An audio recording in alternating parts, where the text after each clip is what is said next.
یہاں پر اس وقت ایک خاتون موجود ہیں ایک چھوٹے سے بچے کے ساتھ، ابھی میرے ساتھ مام بیٹھی گفتگو کر رہی تھی، مدثر محمود نارو کی والدہ ہیں، اور جو بچہ ان کی گود میں ہے وہ ان کا بیٹا نہیں، وہ ان کا پوتا ہے، اور اس بچے کی ماں جو ہے وہ کچھ مہینے پہلے اس دنیا سے جا چکی ہے۔ اور جیسا کہ آپ کو پتا ہے کہ مدثر محمود نارو ایک صحافی تھا، وہ چینلز پہ کام کرتا رہا، اس نے صرف 2018 میں اپنی فیس بک پر ایک پوسٹ کر دی تھی کہ یہ الیکشن ہے، یہ الیکشن فیئر نہیں ہے، اور اس کے بعد اس کو اٹھا لیا گیا۔ تو جب پاکستان میں میڈیا کے کچھ لوگ اس ایشو پہ بات کرتے ہیں تو کہا جاتا ہے کہ آپ کو یہ بات نہیں کرنی چاہیے، اور جب آپ باز نہیں آتے تو پھر کہا جاتا ہے کہ آپ پاکستان کے دشمن ہیں، آپ آزادی صحافت کا ناجائز استعمال کر رہے ہیں۔ تو یہ میں نے صرف ایک مثال دی ہے، جو بھی ڈکٹیشن دینے سے انکار کرتا ہے اس کے ساتھ کچھ نہ کچھ ہو جاتا ہے، اور یہ ابھی سے نہیں ہو رہا، یہ سالہ سال سے ہو گیا۔ اسی لیے میں نے آپ کو تھوڑی ماضی کی مثالیں بھی دی ہیں کہ Pakistan federal union of journalist جو ہے اس کی جو ایک تاریخ ہے، اس تاریخ کو اگر آپ سامنے رکھیں تو یہ جنرل ایوب خان کے زمانے سے یہی حالات ہیں، لیکن جو حالات جن حالات کا سامنا آج ہے آپ کو،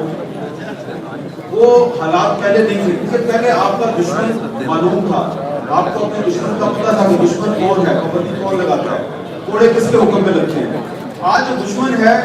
وہ انتہائی بزدل اور کمینہ ہے، کیونکہ وہ آپ سب کو پتہ بھی ہے، وہ نامعلوم ہے، اور وہ دشمن جو ہے وہ اتنا کمینہ ہے کہ اسد پور کے گھر میں گھستا ہے، اور نہ صرف اسد پور کو مارتا ہے بلکہ اس کے بے زبان پوتوں کو بھی مارتا ہے، اور پھر اس کے بعد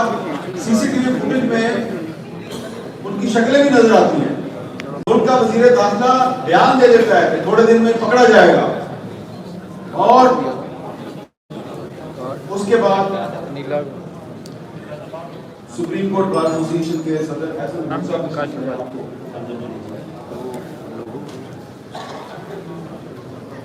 voice chairman Pakistan bar council جناب فضل خان صاحب، جو ہمیشہ صحافیوں کے حقوق کی جانب میں ان کے ساتھ ہوتے ہیں، وہ بھی تشریف لائے آپ کو سامنے۔ تو عرض میں صرف یہ کروں گا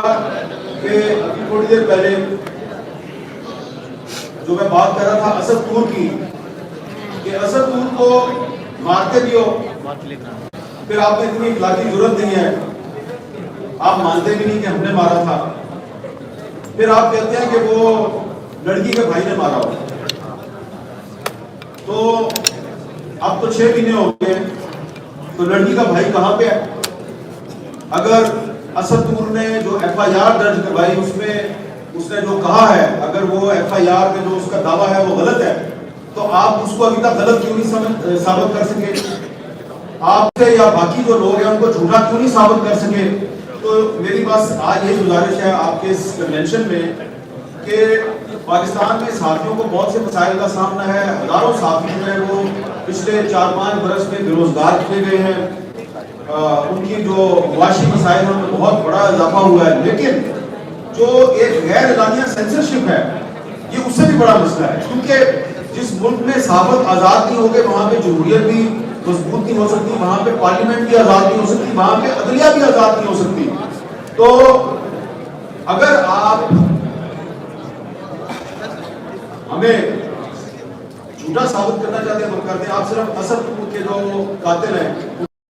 آپ کرتے ہیں، آپ بتا دیں چیلنج کر رہے ہیں، آپ کو 6 مہینے پہلے بھی چیلنج کیا تھا، آج پھر چیلنج کرتے ہیں کہ وہ جو لڑکی کے بھائی آپ کو سامنے، اگر آپ 6 مہینے گزرنے کے باوجود ان کو سامنے نہیں لا سکے تو اس کا مطلب یہ ہے کہ اسد پور کے گھر میں آپ گھسے تھے،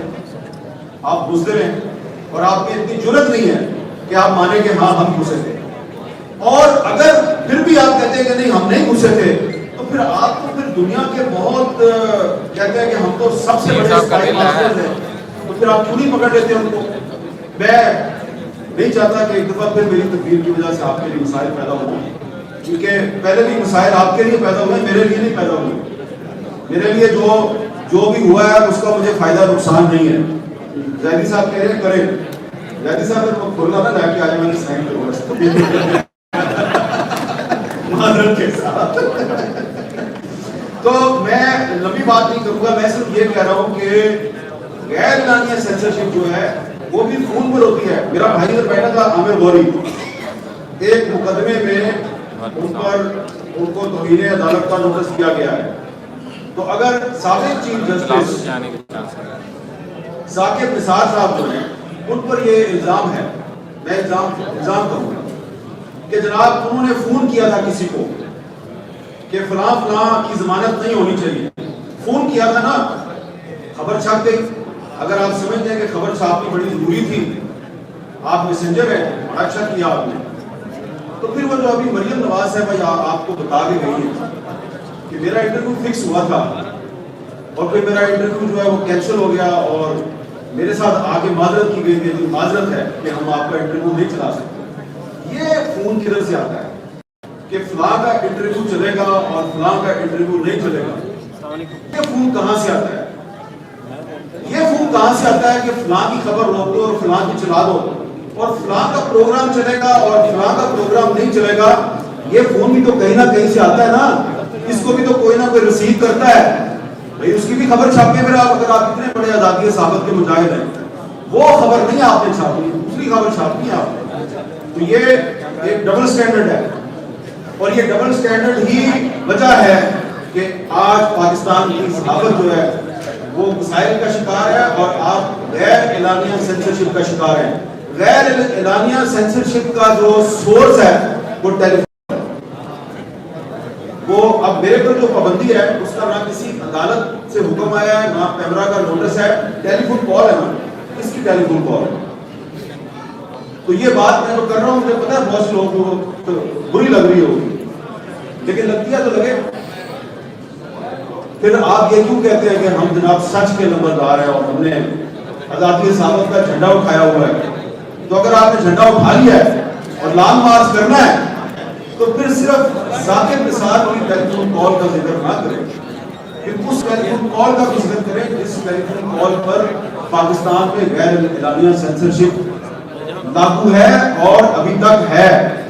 اور وہ جو رینک ہے نا, وہ جو مریم نواز صاحبہ نے جو رینک بتایا وہ رینک اب اس سے اوپر سینئر رینک پہ جا چکی ہے. یوٹیوب پر گوگلی ٹی وی دیکھنے کے لیے youtube.com کی سرچ بار میں گوگلی ٹی وی ٹائپ کریں. گوگلی ٹی وی کے پیج پر سرخ رنگ کے سبسکرپشن والے بٹن پر کلک کرنا نہ بھولیے. یوٹیوب پر اپلوڈ ہونے والی ویڈیو سے باخبر رہنے کے لیے بیل آئیکن پر کلک کیجیے. آپ کو ہر نئی آنے والی ویڈیو کے بارے میں نوٹیفیکیشن موصول ہو جائے گا.